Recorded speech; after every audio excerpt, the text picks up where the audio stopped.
if you would turn your attention to the 20th chapter of the Gospel according to St. John, verse 24 through 26, reading from the New Living Translation.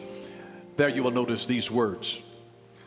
One of the 12 disciples, Thomas, nicknamed the twin or Didymus, was not with the others when Jesus came. That's why you don't ever want to miss church. You don't know when he's going to just show up in a way that... And they told him, "We have seen the Lord." But he replied, "I won't believe it unless I see the nail wounds in his hands, put my fingers into them, and place my hand into the wound in his side." And 8 days later, the disciples were together again. And this time Thomas was with them. The doors were locked, but suddenly, as before, Jesus was standing among them. "Peace be with you," he said. And I want to talk today simply from the subject, the wounded healer. The wounded healer. Isn't it amazing here that doubting Thomas, Didymus, the twin, said, "Except I see the nail prints in his hands and put my finger in the wound that was in his side, I will not believe." But 8 days later, 8 is a number of new beginnings. And 8 days later, while the doors were locked, Jesus walked through, because he can come through even a locked door. And I just want you to know that there are some people who think that they have locked Jesus out of their life. He doesn't need you to unlock the door for him to show up on the scene in your life. He'll meet you at a cataclysmic accident. He'll meet you in the midst of a sickness where you didn't even invite him to come in. He'll meet you in the midst of bankruptcy. He'll meet you after a divorce. He will meet you in a place where you didn't even have an opportunity to open the door. He'll meet you in a drunken stupor. He'll meet you in the midst of an addiction where you didn't even open the door. But when somebody prayed, prayer is an invitation for God to invade your life. And sometimes you don't even understand that God has the ability to be able to step into your life because a mama prayed, because a daddy prayed, because a son prayed, because a brother prayed, because a sister prayed. When you pray, you give God permission to invade and say, "Come on in, Jesus. Come on in. Go after them, Holy Ghost." You give God, and he can come in even when the doors are locked. Where can you go to escape his presence? When they locked the door, he was already in there with them. Where can you go? The psalmist said, "If I go to the heavens, if I take the wings of the morning and fly to the uttermost parts of the sea, there you are. If I make my bed in hell," he says, "you'll come down there with me and get snuggled up next to me." Where can you go that God is not? We don't even have the capacity to lock God out of our lives. It is an illusion to say that you have locked God out. So now he shows up 8 days later, right in the midst of the very one. He wanted to show old doubting Thomas. "Okay, so Thomas, I came through the wall. That was enough." When Thomas saw him, Thomas said, "I won't believe unless I put my fingers in the nail prints and unless I put it in his side." When Thomas saw him 8 days later, when he stepped through the walls without having to open the door, because Jesus said, "I am the door." And so when he stepped in, here was Jesus now saying, "Check me out." Thomas' mouth dropped, and Thomas didn't even have to touch him. Thomas said, "My Lord and my God." He was blown away, but he didn't have to touch it. He didn't have to touch it. He just had to see it. He had to see it. And I just want you to realize that Jesus is a wounded healer. For he was wounded for our transgressions, bruised for our iniquities. The chastisement of our peace was upon him, and with his stripes we are healed. He's a wounded healer. May I remind you that not only is Jesus a wounded healer, he calls us to be wounded healers. Do you think that God is going to wait until you have dealt with all of the issues in your life before he uses you? Think again. God will use you to pray for somebody when your life has fallen to pieces. Do I have any witnesses in the house? Anybody know what I'm talking about? He'll use you to lay hands on somebody, healing virtue will flow out of you, and then your back will still be hurting. You'll be dealing with issues. The wounded healer, the wounded healer, the wounded healer, suffering with issues in your own relationships, suffering with your finances and praying for somebody else and watching God move in their life. And then you said, "Excuse me, Lord, you have a little something for me. I know you bless so and so, and I'm really glad for her. But the wounded healer, the wounded healer. It's amazing that Jesus showed up to show his wounds and to show his victory over death. He showed up just to show them his wounds. He didn't just show them the victory. He showed them, I got hurt in the process of this. I got hurt in the process. He's a wounded healer. He was not ashamed of his wounds. He showed up to show his wounds. And I don't know why, but for some reason, there are so many saints that once saved seem to develop amnesia about their life in the world before they ever got saved. I don't know whether you've ever met anybody like that or not. They act as though their past has always been sanitized. As though they were always a goody two shoes. You ever met anybody like that? But you have to realize people want to see our wounds. The Thomases of the world want to see our wounds, where you have been pierced through, where you've been hurt, where you've been broken, where you've been damaged, where you've been disappointed by different events that happen in life, where you have been affected by the vicissitudes of life, never thinking that I would ever be in a situation like this. They want to see our battle scars. That's all that Thomas was saying, is that except I see it, I want to see the wounds. I want to see the wounds. He said, show me your wounds, Jesus. Show me your wounds. I want to see it. But I want you to realize that your scars are proof that you survived an injury. Your scars, they're proof that you survived an injury, that something happened in your life, but you're still here. When you got a scar, it is just proof that you have survived an injury. I just want to remind you today that every saint has a past and every sinner has a future. Isn't that good news? And I encourage you, make the right choice, but don't give up. Make the right choice, but don't give up. Because our wounds are our testimony marks that let the world know that something happened in our life, but we are healed from it. It's just it's a conversation piece. Every scar, every mark that you have in your life, every scar is a conversation piece. It is an opportunity to share your testimony. People need to be able to look at your battle scars of things that you have been through, that this is when I had surgery. That you know what you wonder about this blip on my credit report. Let me tell you what happened. I was strung out on drugs during that time. And then, and when they see the scars, the battle scars, it becomes a conversation piece. Because folks want to know, how did you get that? How did you get this? He came to take away the pain, but not the scar. He wants to leave the scar as a testimony piece. So I say to you, don't be afraid to show your wounds. Don't be afraid to show your wounds.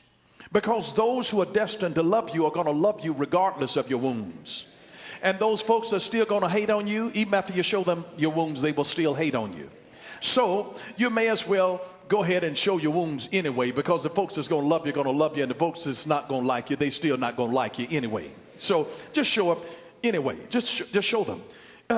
I want you to understand, Jesus, when he went to the cross, and I hope I don't burst your bubbles today about fairy tale images that have been painted over the years.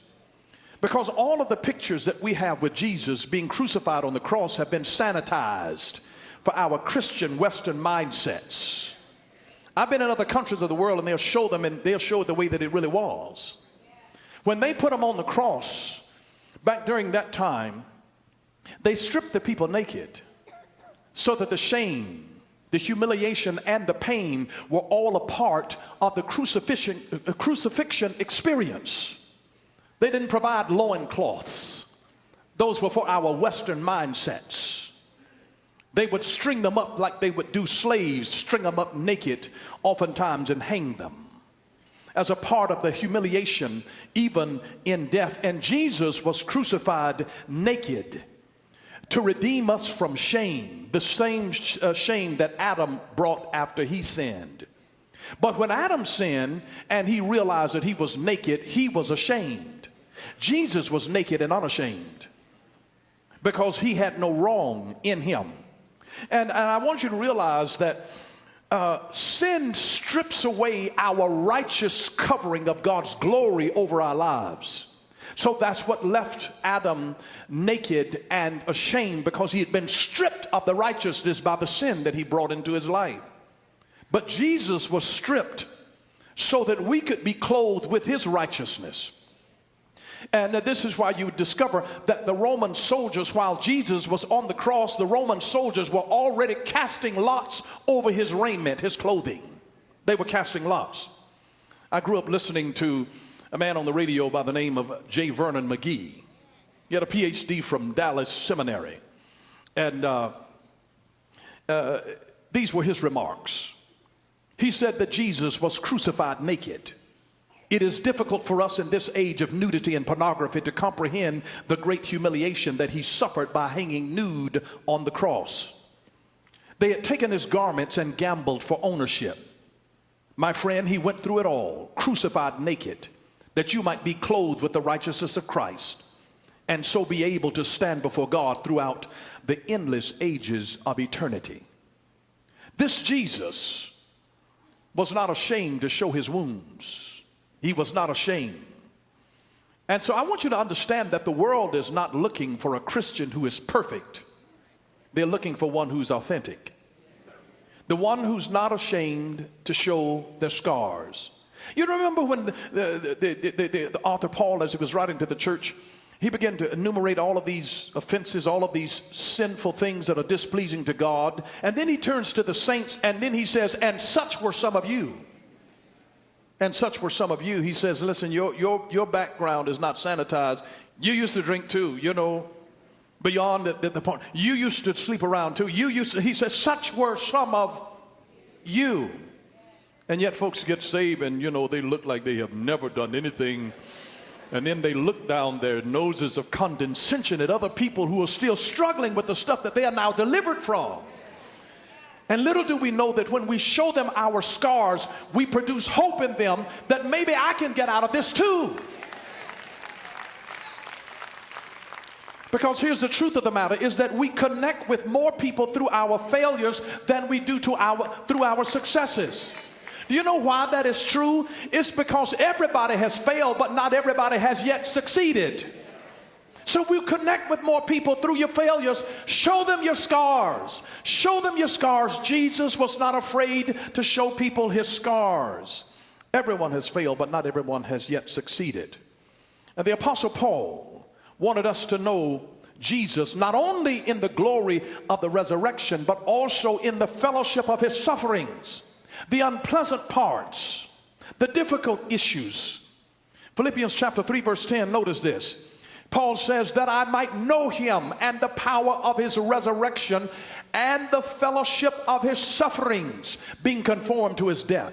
Most people only want to know him in the glory of the resurrection, but they don't want to know him in the fellowship of his sufferings. Let me just tell you this. You don't know who people are just by seeing them in their good times. You learn the character of a person by seeing how they conduct themselves when they get in difficult situations, how they handle sickness, how they handle injustice, how they handle themselves when they're tired, how they handle themselves when a wrong has been done to them. That's where you reveal the real you. You don't know who people are when they're on top of the world, when they're just celebrating victory and success, but it's watching them deal with pain. It's seeing them when they hurt. It is seeing them when they are in a vulnerable position. That's where you learn them. When somebody will say, show me your scars, show me your scars. That's when you see them in the low place, in the bruised place. And so Jesus was a wounded healer. He was a wounded healer. And he didn't even say that you had to be healed in order to lay hands on the sick. Because it's not you, it's him. And what difference does it make if we're all standing in the line to see the same physician? And you brought somebody with you to say, with his stripes, we are healed. And you got to remind yourself of that. You got to remind yourself. So Show the scars of your failure. Show the scars. Don't be afraid to show your scars. 1 Peter 2:9, notice says, but you are a chosen generation, a royal priesthood and holy nation, a peculiar people, that you should show forth the praises of him who has called you out of darkness into his marvelous light. Notice that you should show forth, say show forth. See, your praise should not only be verbal, it should be visible. Your praise should not only be verbal, it should be visible. Say it again. Your praise should not only be verbal, it should be visible.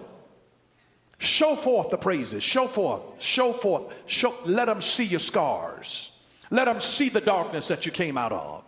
Because except some people see it, they'll never believe that you were in the place. They won't even understand God's redemptive power. Some of you got some testimonies. You know you're a booger bear.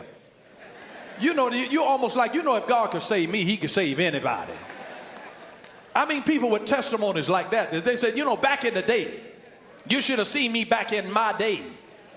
When people tell you that, there's some stuff that, I mean, that if you didn't see them in action, you just couldn't even believe that this is the same person. I mean, really. But when you've been redeemed, whenever you've been redeemed, you're obligated to share it. You can't have the King of the universe, the King of glory, to come into your life and then clandestinely live as though he just sneaked into the neighborhood and nobody knows it. I mean, you got the God of all glory who comes into your life, into your heart, and nobody's supposed to know it. No. Psalm 107 and verse 2 says, let the redeemed of the Lord say so. Whom he has redeemed from trouble. Whom he has redeemed from trouble. Whom he has redeemed from trouble. Let the redeemed of the Lord say so. Say so. They ought to say it and then they ought to be able to see it. Say it and see it. Because there is something that is liberating in both parties that heals us, and it helps us to maintain our humility when we share our struggle with other people. When we share our struggle with folks that's in our tribe. James chapter 5 and verse 16, notice this. Therefore confess your sins to each other and pray for each other so that you may be healed. The prayer of a righteous person is powerful and effective. Notice that. Confess your sins to each other. To each other. This is for people that you have a covenant relationship with. Confess those to folks that's in your tribe that help you to understand that, you know what? I've been through some stuff too. I haven't always done everything right. If you've got somebody that'll be honest with you, and when they confess that, it's something liberating about confessing it, and it's something healing about hearing it. And as you confess your sins one to another and pray for one another. See, that's why these are folks in your tribe. These are folks in your tribe that you can trust. You confess it to them. You pray for one another that you may be healed. Don't do life alone. You get sick in isolation. God takes the solitaire and sets them in a family. He sets them in a small group of people that you can trust. And I wouldn't want to be in a group of folks where nobody's ever messed up. You know, here's this one man, and he's saying, you know, I've dealt with greed all of my life. He's got two other friends that he's trying to be honest and transparent with. And he's talking about the money that he has embezzled over the course of his career. He said, man, I've stolen so much money. You'd be surprised how much money I've stolen. Over the years, I've stolen a lot of money. And the other brother, now one man is confessing it, another man confesses now his sin. He tells him about all of the people he slept with. He said, man, I've had so many women in my life. He said, man, I'm tired myself now. And he's just confessing. One has a lust for money, one has a lust for the flesh, for sex. And now they're looking at the third guy, their friend, wondering what his secret is. And he said, man, I have struggled all of my life with gossip.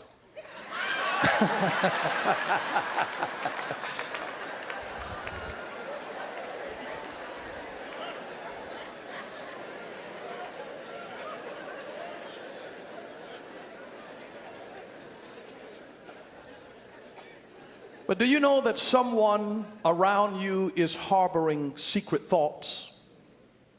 And the devil is isolating them and making them think that they are the only one who's dealing with it. And whenever you share your thoughts with others, they too can be healed and be set free from the thing that is plaguing them in secrecy. Because the devil's strategy is to divide so that he can conquer. It is to separate you, to say, you know what, you're the only one. Look at all these other folks. See, they really saved. You're not really saved.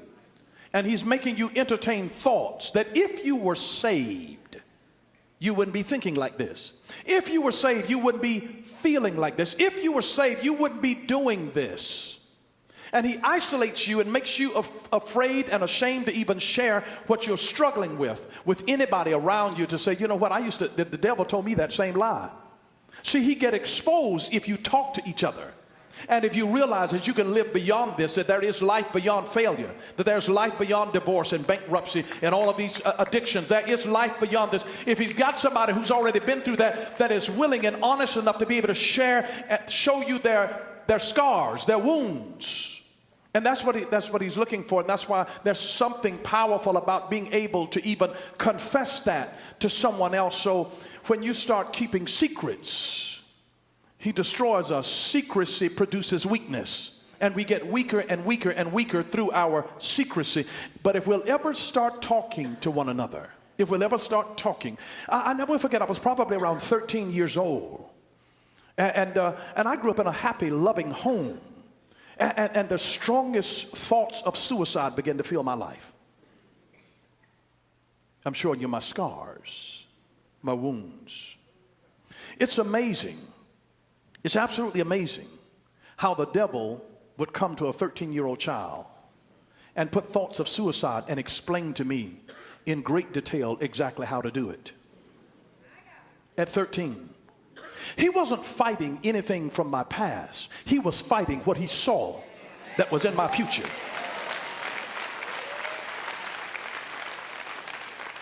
And it's amazing. It's amazing. Why would he put suicidal thoughts in the mind of a 13-year-old child that would one day become a bishop and travel the world?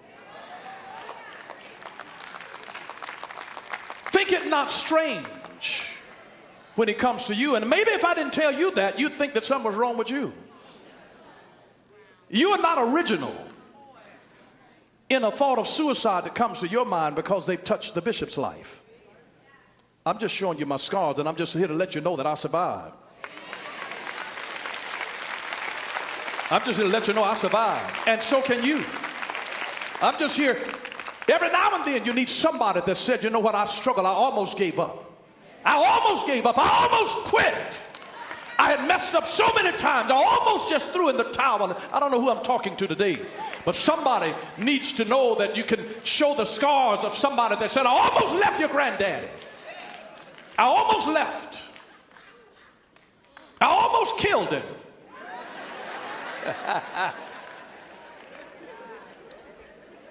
I talked to an older friend of mine that I esteem so highly in ministry. And I asked him, I said, have you ever thought about divorce? He said, I've never thought about divorce, but I've thought about murder. I was shocked. I see some murderous thoughts on some minds.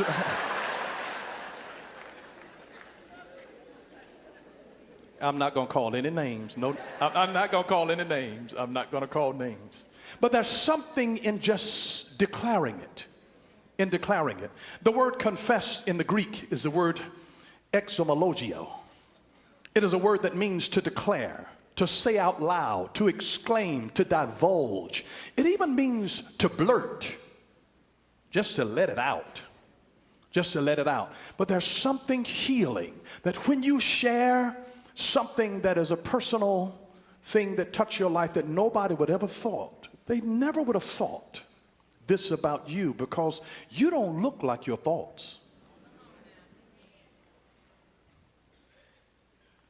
Didymus, doubting Thomas, said, show me your wounds. I want to know this thing is real. Show me your wounds. The world nowadays is saying, show me your wounds, except I see. Put my finger there. I'm not, the whole world now is a doubting Thomas. They've lost their faith.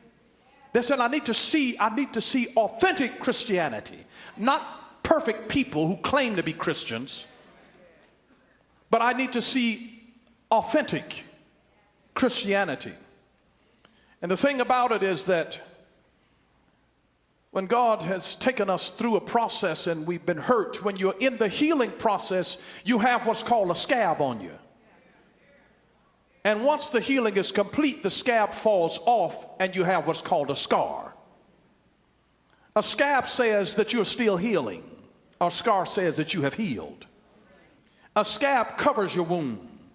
A scar reveals a wound that is healed. A scab is still sensitive to the touch. A scar is tough. You can touch it and feel no pain. A scab protects. A scar proclaims. It lets you know something happens here.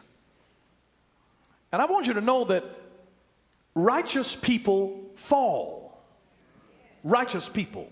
I didn't make that up. Proverbs chapter 24, verse 16. For the righteous falls 7 times and rises again, but the wicked stumble in times of calamity. See, when the righteous fall, sometimes they actually get bruised and they have scars from it. But those scars become a message of hope and redemption for other fallen people. That's why you shouldn't hide your scars. The Apostle Paul let us know that the circumcision of the flesh is not as important of a sign as that we belong to Christ as the circumcision of the heart. That's what really counts, that you have become a new creation. Notice what Paul said in Galatians chapter 6 and verse 17. He says, from now on, don't let anyone trouble me with these things, for I bear on my body the scars that show I belong to Jesus. Paul said, I've been through some stuff. He says, I got the battle scars to prove that I belong to Jesus. These are battle scars. And he wore them with pride.